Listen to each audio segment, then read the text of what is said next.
আজ আপনাদের সামনে নিয়ে চলে আসলাম এক নতুন ধরনের নাড়ু রেসিপি। এটা হচ্ছে মিষ্টি কুমড়োর নাড়ু।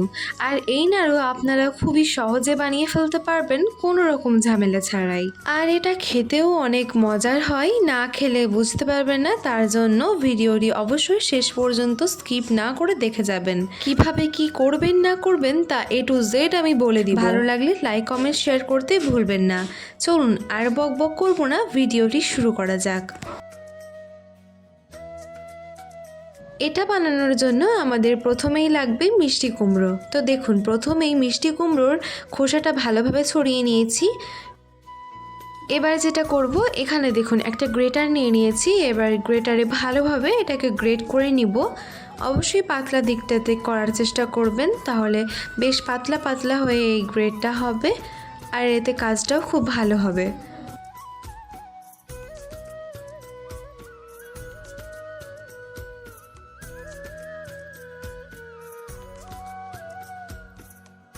দেখুন, এই মুহূর্তে কিন্তু খুব ভালোভাবে কুমড়োটাকে গ্রেট করে নিয়েছি। এবার এখানে একটি পাত্রে নিয়ে নিয়েছি পরিষ্কার জল। এই পরিষ্কার জলে গ্রেট করা কুমড়োগুলোকে দিয়ে দিব।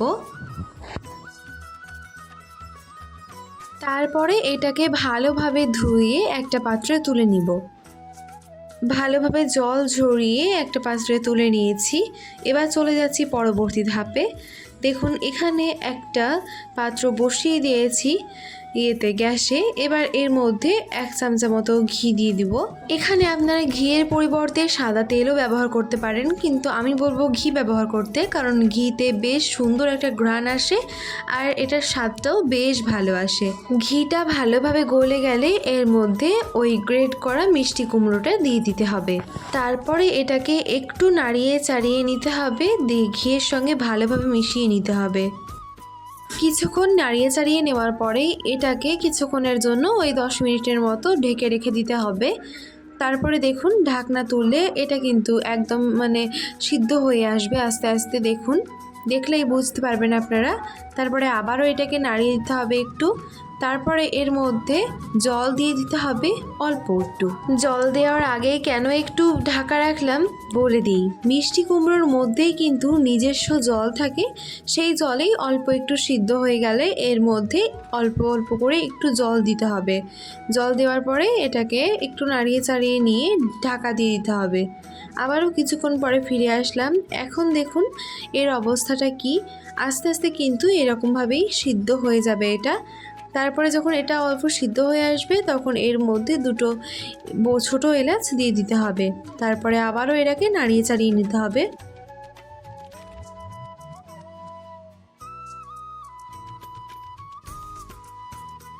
আবার এটাকে 5 মিনিটের মতো ঢাকা দিয়ে দিব। 5 মিনিট পরে দেখুন এটা কিন্তু সিদ্ধ হয়ে গেছে ভালোভাবে। এবার যেটা করব, যখন ভালোভাবে এটা সিদ্ধ হয়ে যাবে তখন এর মধ্যে 1 বাটি চিনি দিয়ে দিব। এখানে দেখুন প্রথমে অল্প দিয়ে দিলাম, দিয়ে এটা পাশে রেখে এটাকে একটু নাড়িয়ে চাড়িয়ে নিতে হবে।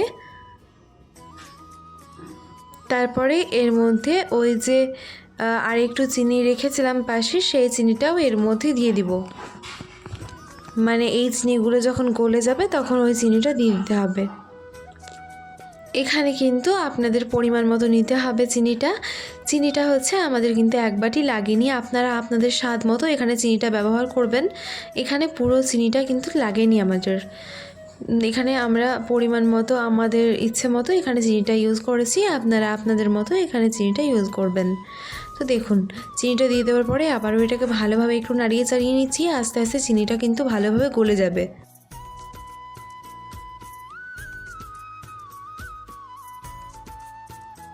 এখন দেখুন চিনিটা একদম গলে গিয়েছে।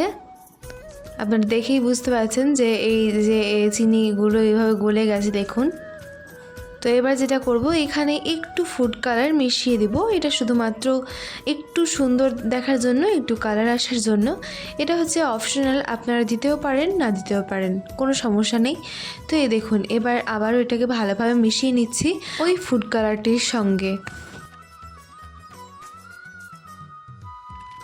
তারপরে এখানে দেখুন 1 চামচ কর্নফ্লাওয়ার দিয়ে দিচ্ছি।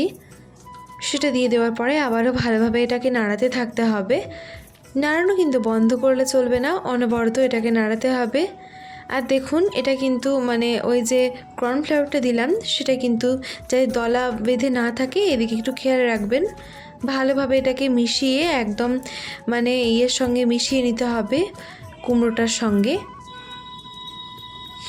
দেখুন ঠিক কীভাবে মেশাচ্ছি, এইরকমভাবে মেশানোর চেষ্টা করবেন, তাহলে দেখবেন খুব ভালোভাবে মিশে যাবে।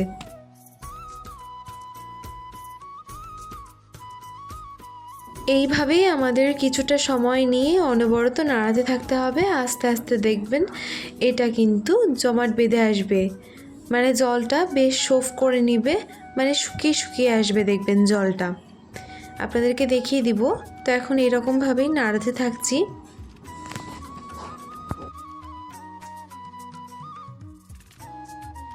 তো এই মুহূর্তে দেখুন কতটা একদম জলটা শুকিয়ে শুকিয়ে এসেছে আগের থেকে।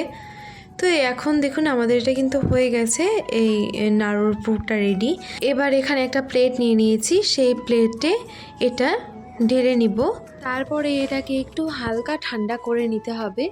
একদম পুরোপুরি গরম অবস্থাতে নাড়ুটা করবেন না, হালকা একটু যখন মানে গরম হয়ে থাকবে ঠিক সেই সময়ে করবেন।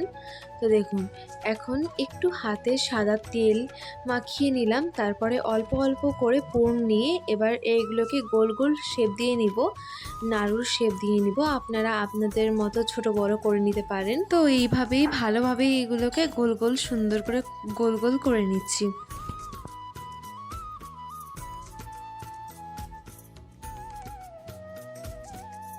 এবার আর কি এইভাবে এগুলোকে একটু ঠান্ডা করে নিতে হবে, দিয়ে আমাদের কিন্তু এটা রেডি হয়ে যাবে নাড়ুটা। অবশ্যই বাড়িতে ট্রাই করবেন, আশা করব আপনাদের অনেক ভালো লাগবে। এটা খেতে অসাধারণ হয়, ছোট বাচ্চারা থেকে বড়রা সবাই এটা কিন্তু অনেক পছন্দ করবে। বাচ্চাদের টিফিন বক্সেও কিন্তু এটা আপনারা দিতে পারেন। আপনাদেরকে ভেঙেও দেখিয়ে দিচ্ছি যে ভেতরটা কেমন হয়েছে। আর অবশ্যই আমার ভিডিও ভালো লাগলে আমার চ্যানেলটিকে সাবস্ক্রাইব করে পাশে থাকা বেল আইকনে ক্লিক করে অল নোটিফিকেশন অন করে দিবেন।